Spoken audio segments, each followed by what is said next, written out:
everybody. I'm seeing the room starting to fill. Thank you for tuning in to our COVID story seminar. As the room continues to fill, I'm sure we'll get a fantastic turnout. Thanks again to the entire Global Shapers team and the World Economic Forum, especially Hedieh, Natalie and Samira for making this happen. We really do have strength in numbers, and I'm happy that we've all shown up. Even before the world started taking this seriously, we've been at the forefront of this fight, and I'm sure we're all doing what we can to flatten the curve. Now, today we'll be exploring the stories of 3 individuals who have been key to the fight in this pandemic and who have interesting stories to tell, right? Firstly, we'll be speaking with Xuena Peng, who is from Wuhan, graduated from Wuhan University, worked in healthcare, and started a company that provides mental health services. We'll also be speaking to Lorenzo, who is an ex-consultant and investment manager, who has worked in several deals in healthcare and otherwise, addressing social and environmental challenges. And he's a proud curator of the Milan Hub. And we're going to be speaking to Hedieh Mehrtash, who works at the WHO, previously worked at the US National Cancer Institute, and is now focused on quality of care. So again, this is a very personal session. We're going to get to hear their stories, having been really at the center of everything that has transpired. And towards the end, we'll have an opportunity to ask questions and sort of understand how their experiences are relatable to us. And so, how their experiences are relatable to us. So, Hedieh, Xuena, and Lorenzo, could you each just give a brief introduction, just to say, where you are and where you're from and what your experience has been like so far? Let's start with you, Xuena. Okay, I'm actually trapped in Wuhan now. Wuhan is my hometown, and I've been staying indoors for over 63 days now. I came to Wuhan from Shenzhen on January 21, and I started up a small company in Shenzhen last year. And all my colleagues are working there, but I'm trapped in here. Okay. Wow, it must really be an out-of-mind experience. Lorenzo, for you, you're also now in Italy, right?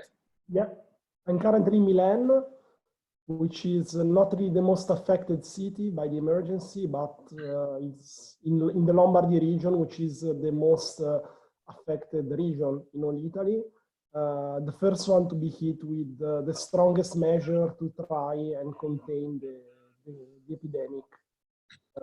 Which we at the beginning actually underestimated, because I remember it was in the last days of January where it was all over the news that the first 2 cases of people infected by COVID in Rome, they were actually Chinese tourists.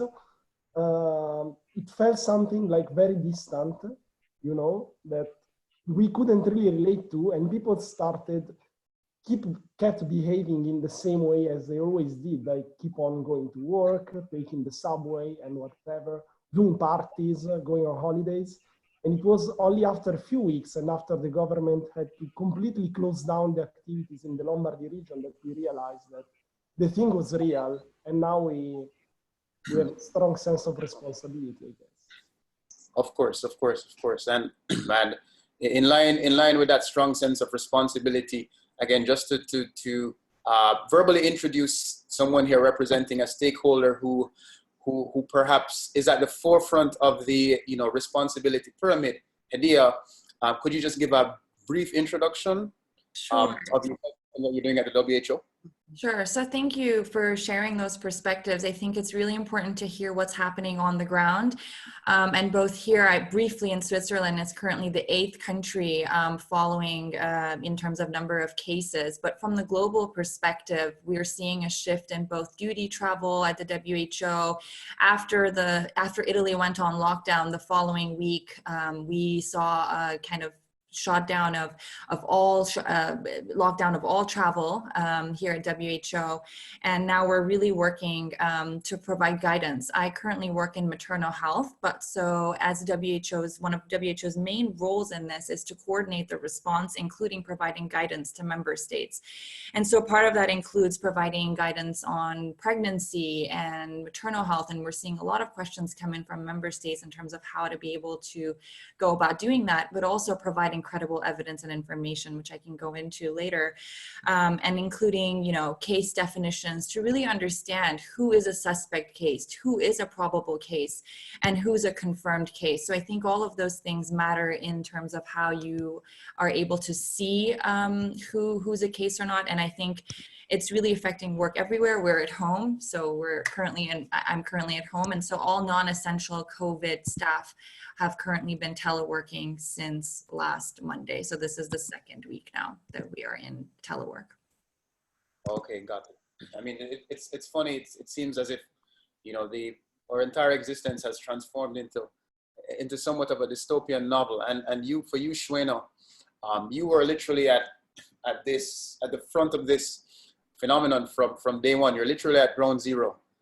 Could you just share a bit about what the key sort of experiences were like? What were the key events that took place in your reality from day one? Okay. So I came to Wuhan from Shenzhen on January 2021, and then on January 23, the whole city was locked down, and all of us got into a sudden rush of panic. It was the first time in China history to lock down a city of over 10 million people. If added the whole province of Hubei, that would be over 60 million people locked. So it was really a panic at the first time. Everyone rushed to supermarkets to stock up on food, and those who didn't feel well crowded into the hospitals hoping to get a test, which burdened the limited medical resources, you know, and maybe led to further, you know, cross-infection. And people around us get sick. It was terrified.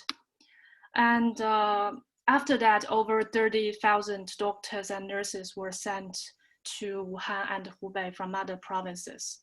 And the government built 2 new hospitals and over 10 cabin hospitals in gyms and in schools, which can carry all the patients with COVID-19.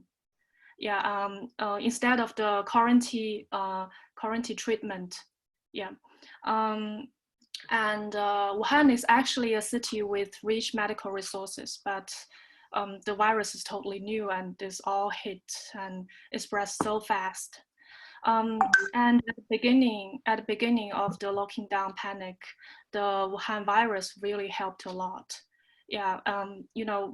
When people cannot get the necessities from the supermarkets or in the stores, they get panic. So the volunteers and the community officers help to take the temperature of everyone and collect the purchase requirements for each family. Twice a week about the food, the necessities or medicines, and then contact to the supermarkets or stores. The stores will send the delivery to the gate of the estate, and people can collect the food from the estate. So when people can get the necessities, it'll be much less panic. And we also have a lot of domestic and foreign donations sent here because at the beginning, the many doctors lack supplies. I think until now, the COVID-19 is almost under control here. And on March the 18th, the number of new coronavirus cases turned back to 0. But the whole city is still blocked. It'll be unblocked by April the 8th. So how is it? What was it like from your perspective, even before the city went under lockdown? Was there a level of, what was the prevailing sentiment? Was there a level of, relaxation towards this virus just being a normal cold virus, or were people actually taking it seriously from day one? Yeah, at the beginning, everyone was relaxed. Yeah, it's just like the normal flu. But when the report said that it was recorded human-to-human transmission, then people get panic. And the confirmed cases increase very fast. That was just like from January the 20 to 23. That is just within 3 days, the cases increased very fast. And everyone was wearing a mask on that after locking down. Yeah. So it almost seems like the prevailing sequence of events has always been people are relaxed and very laissez-faire about this.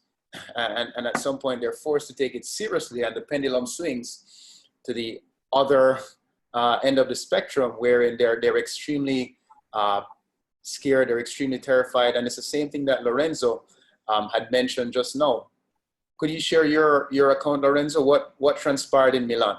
Yeah, absolutely. So I see myself in the words of Xuena because it was really crazy to witness how we started seeing only a few cases, an increase of a few hundred of cases from each day.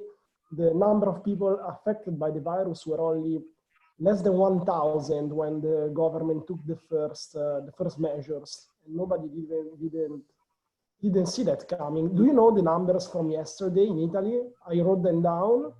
Maybe this is curious, but in a very few days. So yesterday we had over 54,000 people who were positive.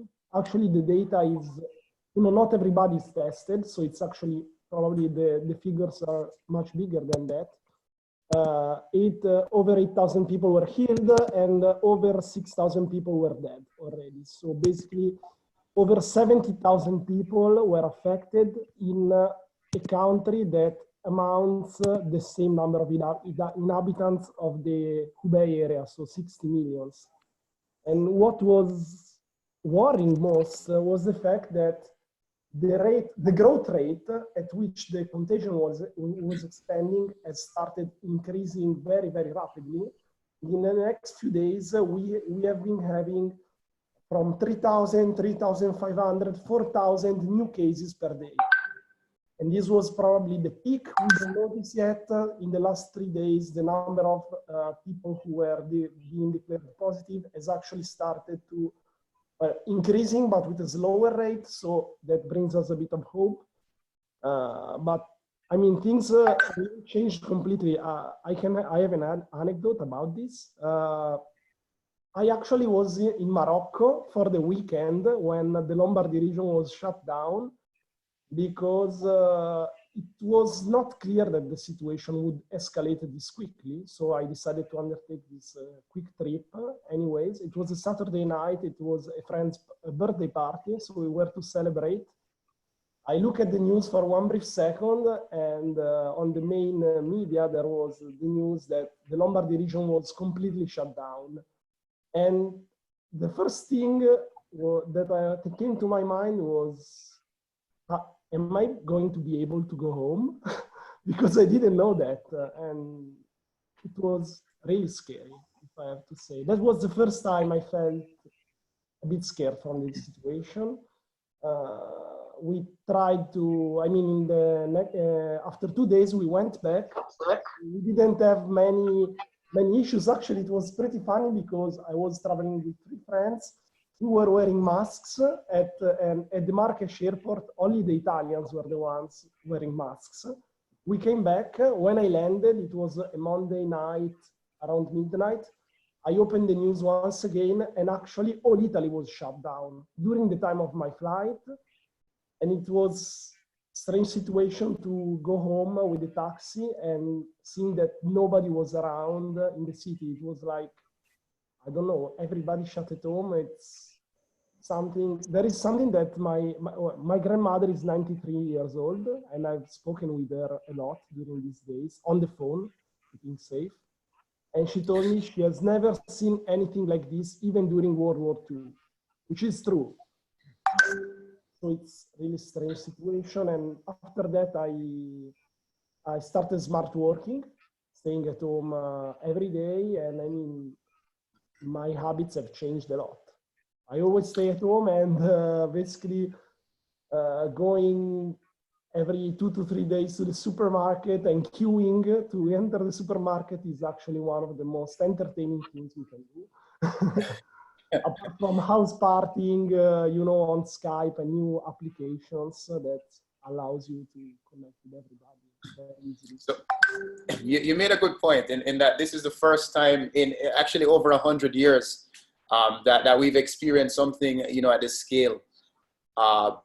And you know, it's interesting to see how the world has sort of slowly come to respond to it.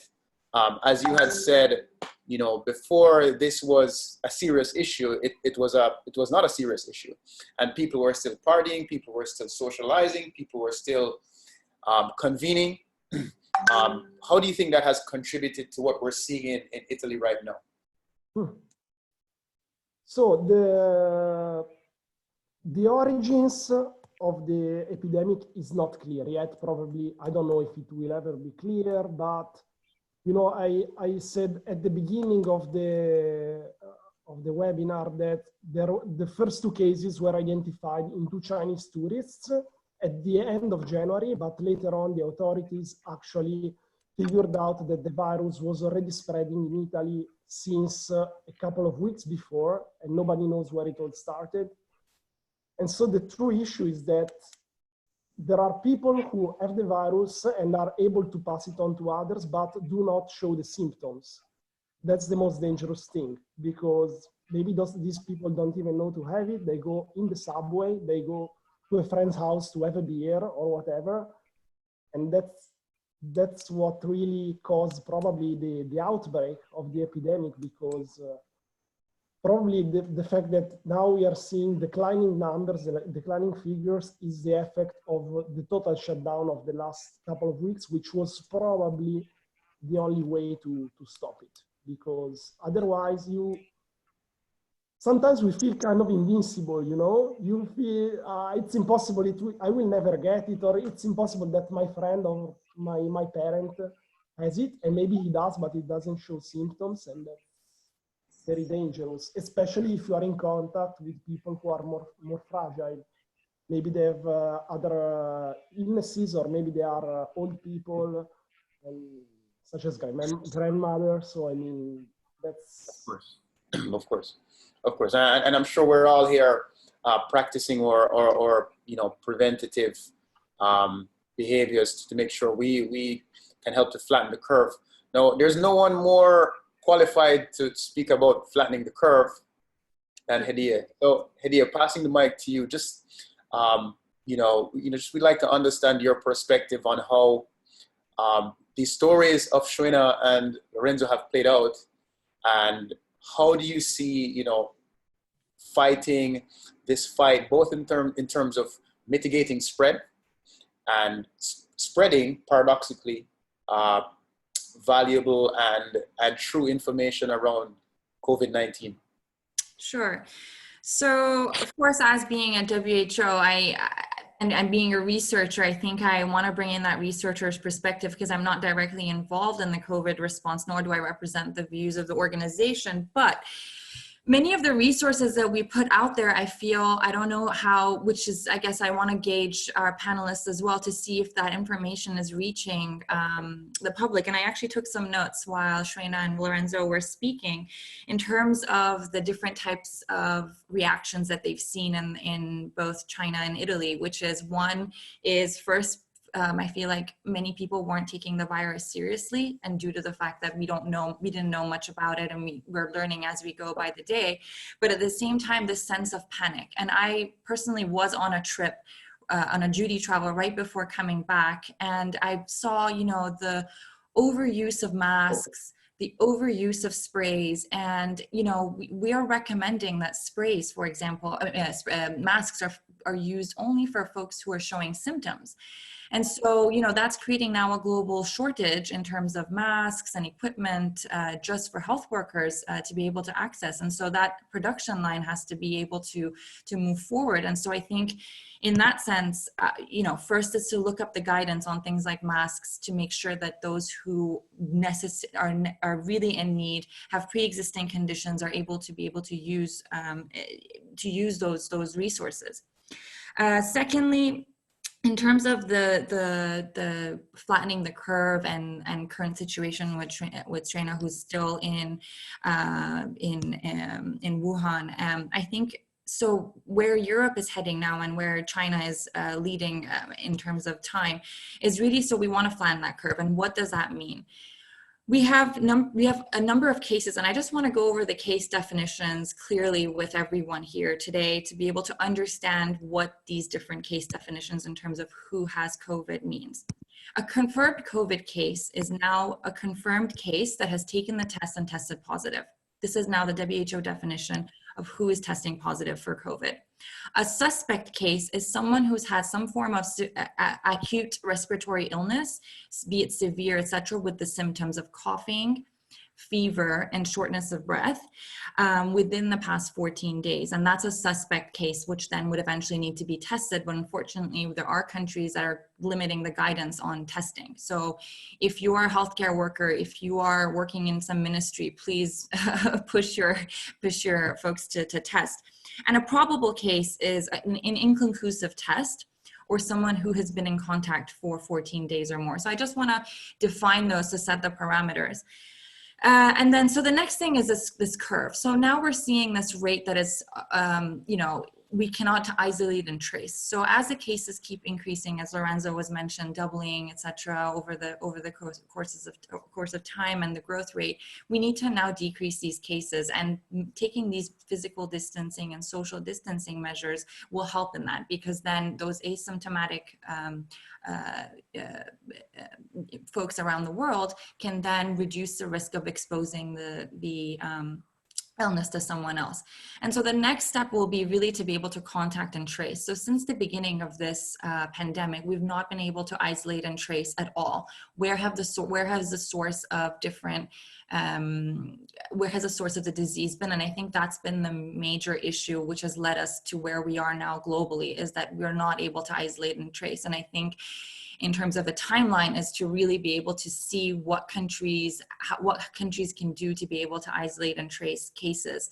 And so I think I will, in terms of spreading, I think, David, I hope I answered your questions around that and how to be able to mitigate and eventually contain this illness. In terms of information, misinformation, and information in general, there are several resources. There are COVID trackers that I encourage you to use. WHO is using one. There's one from Johns Hopkins University, and we can share these links after the webinar, that are tracking the cases globally that you may be able to see with credible sources. Because I think there's been a huge misinformation and recent developments on different news articles, and I will cite some. There's some on loss of sense of smell. There are there's news around it being airborne. WHO is working systematically now, coordinating in terms of research as well, in terms of the response of gathering information. How do you even bring all the information that's available now and put it together? So mostly, we're using journal articles. So journal articles from various scientific journals have sped up the rate of being able to review articles such that they go out. And most of these articles have now come out from China, in terms of being able to use data that they have now to be able to explore these different phenomenon. And for example, for smell, we don't have any evidence right now to say that. For treatments, we're seeing a lot on malaria treatment to be able to treat this. However, there is now a clinical trial that's going to happen, and past evidence does not show any effect. So there's multiple sources of things, and I just want to give brief steps in terms of how to review evidence. First, check where your source is from. I think you want to make sure that the source is from WHO, CDC, an academic institution. Secondly, you want to make sure that the articles that you're reading cite a journal, which the leading journals are the Lancet, New England Journal of Medicine, and several others that are really key in terms of being able to relay evidence correctly. Because I feel anecdotal evidence and things that we're seeing from sources will not necessarily help us, first of all, respond to this, but also feel like it's accurate information to then pass on. So to make sure that, our sources are correct. And again, following WHO, they have now, we have now a WhatsApp number that you send hi, and you can ask all your frequently asked questions regarding the disease and illness, which is very easy to access. And I encourage you to use that as a tool to be able to answer any questions that you may have. So I hope that clarifies some questions and brings in the global perspective in terms of how WHO is moving towards misinformation and mitigating the disease globally. And it's funny, thank you for that, Hedieh. It's funny that, with the fourth industrial revolution and all these sort of technological tools that we have, we're probably more equipped than ever to fight this virus. But at the same time, in as much as these tools have amplified our ability to fight the virus, they've amplified the ability for misinformation to spread. And so you have several fights on your front. Not only do you have to fight this pandemic, but you have to fight the panic. Yes. And it's important to realize that. Keen to get your thoughts as well on how testing has been conducted. Certain countries have done very well at, executing testing at scale, South Korea, etc. Do you have any thoughts on what best practices could look like? Sure. So I think, of course, the test itself is 25% inaccurate right now, as we're seeing from the results of the data. But I think the most important thing is still to test whoever has symptoms. Because from what I'm reading from our colleagues from the emergency department who are putting out resources, it's important to test everyone. And we know that there are some countries worldwide that are limiting and restricting the testing right now. I have anecdotes of, friends who are close to me, but also just general testing regulations and guidance. And I think another interesting thing throughout this whole thing, removing my WHO hat here, is really seeing how different countries are responding differently. And I think that coordinated response and that lack of following guidance that is being put out by, let's say, CDC in the US or WHO is really interesting to see how that's playing out as well in terms of testing, in terms of strategies, in terms of, informing the public. And I think it is not time to panic at all. I think the measures that are being taken now will help us eventually isolate and trace this, but it's really important to be able to see those differences in countries and just be aware of what's happening globally. So I hope that that's helpful. No, absolutely, it absolutely is. It's interesting that with this pandemic, there's so many different dimensions of consequences to consider. The pandemic brings its own health consequences and then there's social consequences that are centered around panic, which drive economic consequences centered around confidence in the economy and mental health consequences as well. Xuena, keen to hear from you what do people in Wuhan care about right now, and how has that evolved over time? Right now, I think things are getting back to normal. Yeah, and we're allowed to go out to the supermarket, and people can wander around in nearby areas. And but many people lost their families, and I think that hurt deeply. Yeah, and there are over 3,000 doctors infected in this epidemic, and a lot of doctors lost their lives. We're very sad about this. Yeah, I think it need time. It need time to recover. No, absolutely. And it's a deep global scar, and particularly so in Wuhan. It's interesting to see certain places around the world shift their circle of concern. You know, some spaces seem to care more about the, as you said, the biological consequences, the social consequences, loss of family members, etc. Whereas some spaces seem to care more about the economic consequences. Is there much discourse around what are the economic consequences of this in Wuhan? Or is the prevailing sentiment more oriented around the tragic social aspect of having to go through this from ground zero? I think the offline economy is deeply hit by this epidemic. Yeah, and there are some, you know, habits, the habits of people shopping deeply changed. You know, those people of my parents' age, they can get used to buy in the community and online. Yeah, the offline economy is really, really damaged, and it's not open yet. Yeah, maybe it'll last for like. And you have particular experience in mental health. Yeah. What are you seeing from your perspective? I think it's hard to say. I think many young people may change their behavior after this epidemic. They may, you know, live near to their family, yeah, and spend more time with their family. Yes, as I said, you know, one of my colleagues decided to stay at home instead of getting back to Shenzhen after this epidemic. Yeah, many people may, you know, treasure these family members more, and maybe, yeah, I think, yeah, maybe speak of the economic impact that'll be very deep. Many companies broke in Wuhan and in other cities, and many people will be employed. Of course. And it's the same thing I could share that we're seeing in Jamaica as well. Apart from the economic consequences, we're also seeing, I would say, a spurring endemic of anxiety, depression. We're all creatures of habit. We depend on a routine. We are addicted to certainty. And the uncertainty around this entire phenomenon has really destabilized lots of people. And so, you know, it's important to pay attention to the mental health side of navigating this phenomenon, and the Shapers community has been doing interesting things in that regard as well.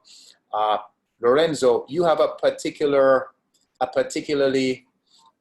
keen eye in terms of identifying the economic changes that you're seeing as an investment manager.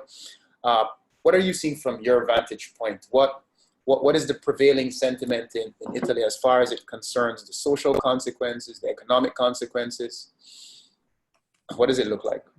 Okay, so right now, let me say that probably the preoccupation about social issues prevails over preoccupation over economic issues. In terms of economics, well, we foresee a huge loss in terms of GDP, but I mean, that's not really concrete. The concrete issue right now is that a huge loss in GDP consists in probably many people losing their jobs. Let me say about the restaurants, I mean, shops in the street, those kinds of economics activities that were very much focused about people passing by, basically. So that is a sector that is at a high risk, and that is, but the most tragic consequence is the social consequence of people losing their jobs. And secondly, also always in terms of economics, economic consequences. Actually, right now, there are a few strikes in Italy because basically the latest decree from the government has shut down total economic production aside from a certain number of industries that were considered essentials, such as groceries, pharmacies, chemicals, and stuff. It's 30% of the economy that is still going, and actually the labor unions of these industries are striking hard because they ask for more safety conditions. So once again, the social and health issues that are more present than the economic ones. Probably we will have more economic discussions in the next few months.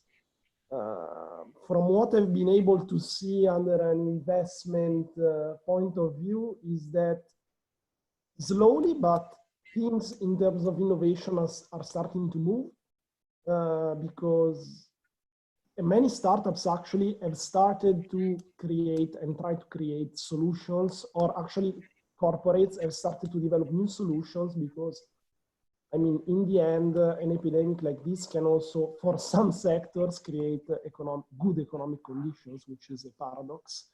But I believe the hope is that with a stronger social bonding and stronger sense of community, we will cooperate most between us into the society, and maybe innovations will arise.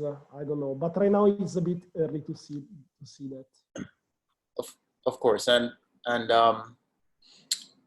just in terms of the social consequences, we also have a role to create and sculpt what society looks like.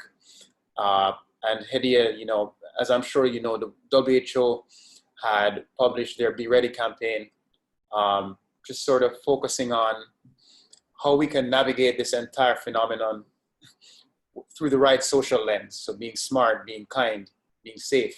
Absolutely. What is your perspective on the need to focus on that, as well as everything else in this whole debacle? Yeah, and I have to say I applaud our communications team in this regard. We've been so active. Our Director General has been so active, and really his key message has been be kind and you know and to let's take care of each other, because this is really an important time to not only, you know, prevent the virus, you know, stay, you know, distant, etc., but we really have to be able to, you know, think about those who are around us.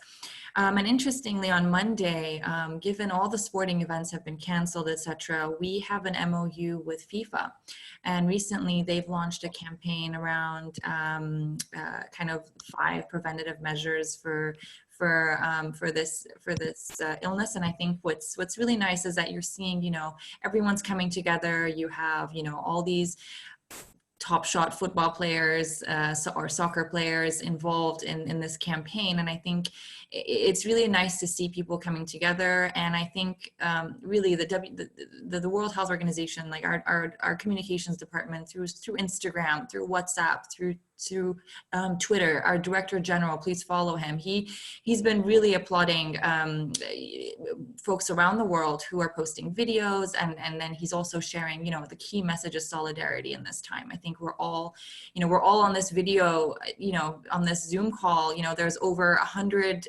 participants on this, and I think this is the time that we've all come together, and I hope that we are able to stay calm and relaxed through this process. And it will be over soon, and I think we're all taking measures now to be able to do it, and let's just stay informed, and be kind to each other and be kind to ourselves through this process. Of course, and it's fantastic to see the athletes and the influencers coming together, yes, to help leverage their influence and amplify the message. Clearly, a lot of people are disappointed that lots of the sporting events have been canceled, the Olympics, etc. I know Hedieh is disappointed because he was training for the Olympics, so he's not going to be too happy about that. But you know, we do have to express solidarity, and it's good to see individuals who have a fair amount of influence echoing the message.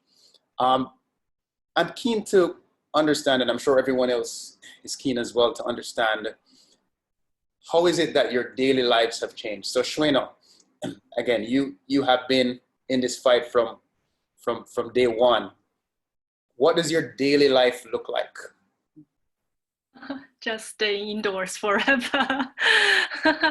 Actually, I talk in the morning with my colleagues who's still working in Shenzhen, and maybe spend more time with my parents and improve my cooking skills every day.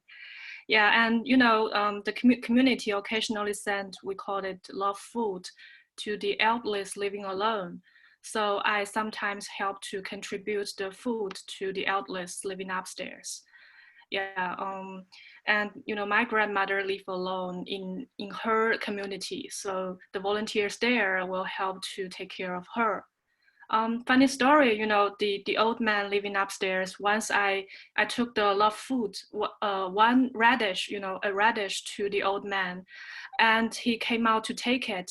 And then a gust of wind closed his door, and he didn't bring out the keys. So he was locked outside of his own house, while his son lived in another district who cannot come here to save his dad. So another volunteers here drive to his son to get the keys. So the old man can only sit at his door waiting for the keys while holding the radish. That is an unexpected incident caused by a radish. Yeah. And we can only get the necessities online, and work online and get together online. So I'm kind of used to it, and maybe it'll be difficult for me to work out now. Yeah. Of course. Which again, has all these sort of spillover effects and mental health consequences as well. I know lots of people are dealing with being unable to work out, but that's absolutely heartwarming that in the midst of all of this turmoil, you're still able to serve, and I think that's important to just giving this entire experience a level of purpose, right?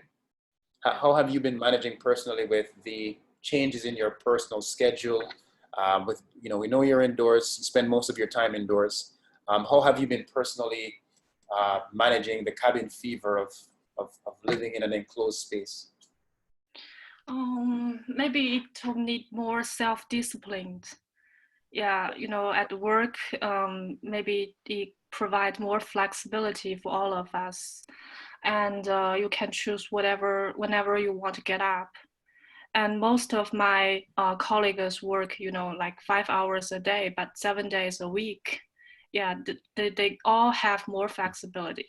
And I'll still do some exercise at home, like the high intensity training or the yoga at home. Yeah, and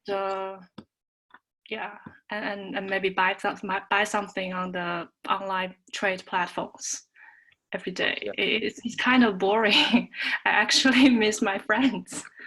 Oh, absolutely. Yeah. For you, Lorenzo, what has the social distancing experience been like for you? What does your day look like, and what sort of emotions have emerged in dealing with shifting your routine?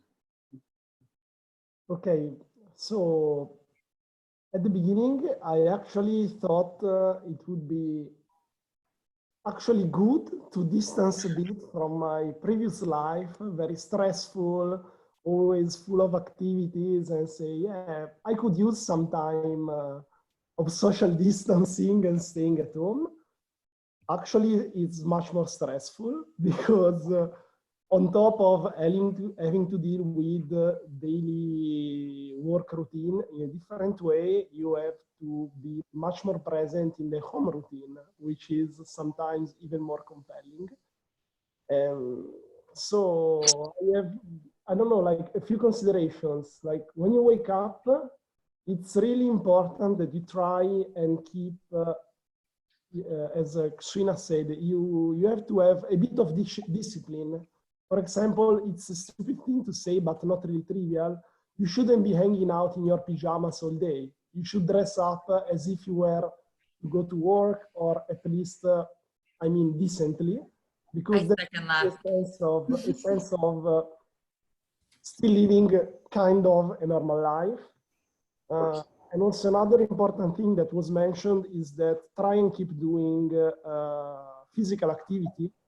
there are so many YouTube channels, Instagram channels, like my own gym, the gym I used to be going, which was shut down almost immediately, is doing online courses where people can join in and from home connect and do exercise from home. And I believe it's really important, and it frees up a lot of endorphins, which are really good for your organism right now. and yeah, it's, I mean, then endless, really endless Skype meetings, like even more meetings than before. Also, probably because people want to feel the contact, at least with the distance right now. So I have never spent so much time on the phone in my life or doing webinars. Of course. And also dealing with global shapers in my hub, but also all across Italy, trying to do everything they can to fight, or at least to help during the emergency. We have so many initiatives right now, and all the curators from Italy are in constant communication between themselves to try and share actions to do together. And so I don't know, maybe there is a bit time later to discuss 2 or 3 things we are doing right now. But that's the real struggle, because everybody wants to do something, and of course, the priority is the safety of people. So I mean, it's hard to balance between the two, enthusiasm and safety. Of course, and it's important to maintain that balance as well. Hedieh, from your perspective, you have a particularly global perspective, and so my question to you is, based on everything you're seeing from your vantage point, how do you think the world is likely to change? In the aftermath of this, naturally industries will rise and industries will fall. What does the new world look like in your perspective? Are we in for the 5th industrial revolution? What does it look like? Yeah, so I guess from my public health perspective, which is the first thing you learn on day one, it's prevention. So, we're seeing how a virus like this can become a pandemic and affect over 139 countries globally, how we have 430,000 cases globally. And I think we need to really be vigilant. We really need to be cautious moving forward. Of course, not to the point of wearing masks every day, but I think it's really important to be able to integrate that more in our lives moving forward. But also from a personal perspective, also just taking time to take it easy. I think we all have very busy schedules. I have, 12 to 14 hour work days, and it goes, from day to day. We have, partners in countries that we speak to.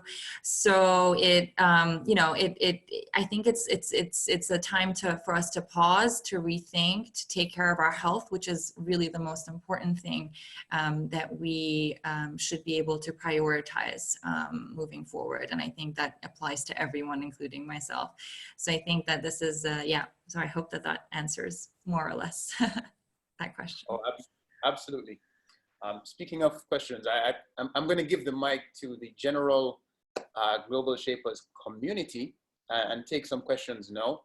So far, I do have a few questions, and some have actually been answered already. Makanya wanted to understand how people are coping while indoors, what are people doing to keep busy and mentally healthy. And I think Xuena shared a few thoughts on that. One question I will take is from Arlet Almanzar, who's asking, what is a recommendation for countries who can't test as much? I suppose, Hedieh, you may have some thoughts on this. Yes, I guess the only advice is what we have now from WHO, which is to test. However, we also are seeing that, we're sending tests. I know that I'm just looking at our numbers here in terms of testing, to give you a number. So WHO has shipped almost 1.5 million laboratory tests to 120 countries worldwide, and they're working with the regional hubs to be able to also provide testing. And so I think it's really, you know, diagnostic and testing capacity is ongoing, and efforts are really, I think it's one of the #1 priorities is ensure laboratories globally have access to supplies. So hopefully through these channels and through, through the different ways that WHO is accessing country offices and regional offices, we're able to disseminate testing globally. So I think that's an active, it's an active and ongoing process. Fantastic. We have another question from Gaurav Kandel, who says, going through the lockdown for this long run, what are a few important suggestions that you realize and you'd share to individuals who will face lockdown in the days ahead? Xuena, this one is probably most appropriate for you, given that you've sort of been in lockdown before global lockdown was global lockdown. What do you have to say about this? Oh, I'm sorry, I didn't catch a little pause happened. Oh, the question was, what suggestions would you give to individuals who will face lockdown in the days ahead, having been through the peak of the lockdown that took place in Wuhan? Oh, that is a big question. Hard to say. It's very hard to say. Maybe as the take it easy. I think take it easy, and I don't know. I don't know. So essentially, practice slow down, practice mental health, try to stay informed. I think just based on what you had said before, slow down, ensure you find a routine. Lorenzo had shared a few suggestions as well in terms of being able to still work while having a disturbance to your professional calendar. I think those are all important things to acknowledge. Lorenzo, there's a question coming to you as well from Gitukungene, who's asking if there are any interesting solutions that you're seeing from your vantage point, I suppose as an investor, that are worth highlighting to solve this on a global scale. Okay, so I came across, under the scientific or medical point of view, one thing I came across is a startup that is called Iris. Well, what I'm seeing is actually companies that already work in similar fields to this one that are trying to switch their models towards trying to address the emergency. So for example, one of these is an Italian startup that is involved in, has created a device that is able to miniaturize a lab for DNA and RNA tests on biological tissues, which was actually used typically in the food industry, for example, to avoid food counterfaction, in order to detect either viruses also into vegetables or basically food. This company wasn't prepared yet because it wasn't much used up to this point to do this kind of tests also towards human tissues, and now they are trying to switch their model towards doing these tests. It will be actually good because their solution allows for testing at a very low price and with a very fast time to response. So this would actually allow to do mass tests, which is actually what I believe was done in South Korea, if I heard correctly the news. But it's what, for example, wasn't possible in Italy due to the lack of consumables to do all these tampons, and also due to the costs of doing them and to the risks. But on the other hand, what I'm seeing is actually solutions that tackle, once again, the social issues, which are still very, very important. So for example, one thing I wanted to talk about is 3 projects we have been doing in Italy that are tackling social issues where they are not economic solutions, but I believe they are equally important. So for example, one is, well, we have created a communication campaign on the social media of the Italian hubs to try and deliver a positive message, because we are constantly bombed by, you know, information about scientifics, numbers, etc. And so what we wanted to do with this campaign is to provide suggestions of things you could do at home and to make your day, you know, positive. So for example, useful delivery services, useful links for entertaining, useful links for having children play or whatever. Secondly, a very interesting project, which also relates to the issue of people potentially losing their jobs, which I mentioned earlier, is this new platform called Save One Seat that was created by the Rome Hub, where all the Italian hubs have joined. Basically allows people from Italy, but from all over the world, it's available also in English, to book now a dinner or a lunch you are going to have at a restaurant when one day everything will be open again. If we are able to connect as many restaurants as possible, and also we are able to connect as many people as possible, we will be able to create a bit of cash flow for these restaurants to support their workers, and so also avoid a few of, you know, people losing their job. Hopefully this is the goal of the project. Finally, support to the elderly and support to families, and especially women who might be victims of abuse at home. Because there was a huge story coming out yesterday on the media that there is a phone number in Italy where it's directed towards family abuse, but is especially used by women who might get beaten, for example, by their husbands, or violent behavior at home. They witnessed many less calls coming in after the quarantine. This means that since these people need to stay at home, it's difficult for them to find the privacy to call the number and ask for support. And there are many tales about this, and what we are trying to do is to find a way to cooperate with the Milan municipality and see how we can help about this issue, or about issues of elderly people at home who are alone, feel lonely, are bored, and all of these things. So I believe it's very important that we focus also on the social aspects and not only on the medical solution. Oh, of course, and you know, we all have a sense of social responsibility, more so in this time.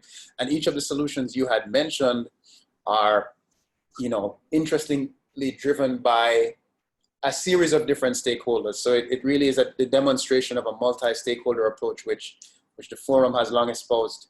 I'm going to fuse 2 questions into one because I think they are similar. You know, how do we support vulnerable groups, for example, refugees, in preventing the spread of COVID-19? Thinking of the digital divide and the privilege of social distancing. How do we support those individuals during this time? And this question was posed by Hedieh. Hedieh, I suppose you can take a stab at it. Yeah, so I think in humanitarian settings, there's guidance that's going to be put out. I'm not entirely aware right now. However, I know for prisons and detention centers, they've already put out, WHO has already put out guidance for that. And I'm only hoping that it does get better, because I know in Jordan, they're on complete lockdown. And, you know, Jordan is one of the countries with the one of the highest populations of refugees. So I hope that guidance goes out soon. And I just want to go back to social distancing and flattening the curve, and just to define some of that terminology as I saw it on some other questions, just to answer those. So in terms of really the flattening the curve, is that we have the number of infections. We want to be able to handle them at the health system capacity. Right now, all countries are overwhelmed. All those health systems are overwhelmed. And it all depends on how we can, you know, reduce those numbers to not overwhelm the health system. And once we're able to do that and reduce the numbers to a manageable and sizable proportion, and then we can essentially go about isolating and tracing, which I think, and you Wuhan and China, they'll start doing. And what South Korea has done that has been remarkable is really, again, it goes back to what I was talking about testing, is that they were testing whoever came in with symptoms. And so you're seeing that that method of being able to, first of all, through social distancing, et cetera, but also testing, achieve your goals of understanding who your confirmed cases are, but also reducing the number of the burden and overload on health systems globally. Of course. So, you know, thank you very much, Hedieh. And thanks as well, Xuena and Lorenzo. Unfortunately, we're going to have to close on Swiss time. So we're going to have to close promptly. And of course, you know, we need to give Hedieh to train for the Olympics next year. So, just to let everyone know, we do have the rest of the questions, which we'll get to on Top Link. I do want to encourage everyone here to, well, one, just take a moment to acknowledge the power of the Global Shapers community for responding quickly and efficiently in this entire pandemic. Two, share your actions by completing our 2-minute survey, and you'll see the link posted. Submit a pitch to tell your story and let the world know what you're doing in response to COVID, and spread the word, spread the guide, spread the trusted messages from WHO using the hashtags Shaping Health and Prevention of a Panic, and join the WHO's Safe Hands Challenge to promote proper hand washing for COVID-19. Of course, email us to submit any content to be featured, and connect to TopLink to learn more. We've tried to sort of structure a lot of the information that was out there. And there are 3 groups on TopLink now. 1 is Information to Global Shapers. 2 is Articulate Collective Action. And 3 is Amplify Trusted Information. And so encouraging everyone to synergize efforts, and let's all play our role in this global fight. Thank you very much for attending. And we'll get to the rest of the questions on TopLink in short order. Everybody, again, most importantly, wash your hands. Practice social distancing. Right? We will. Okay.